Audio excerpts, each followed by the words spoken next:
এরপর যে খবরের দিকে নজর রাখবো, হিমাচলে বৃষ্টি আর স্নোফলের হলুদ সতর্কতা জারি হয়েছে।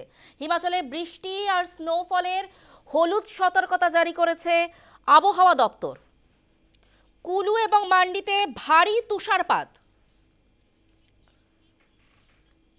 এদিকে বরফ পেয়ে পর্যটকরা বেশ খুশি। হিমাচলে বৃষ্টি আর স্নোফলের হলুদ সতর্কতা জারি করেছে আবহাওয়া দপ্তর।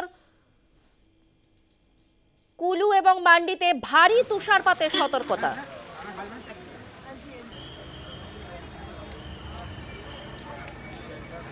ইতিমধ্যে পূর্বাভাস মতোই বৃষ্টি এবং ভারী তুষারপাত শুরু হয়ে গেছে কুলু এবং মান্ডিতে।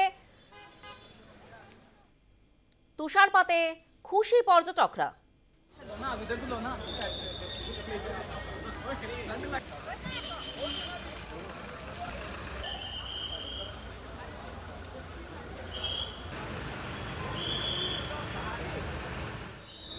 বুধবার এবং শনিবার বজ্রবিদ্যুৎ সহ বৃষ্টির পূর্বাভাসও জারি করেছে আবহাওয়া দপ্তর।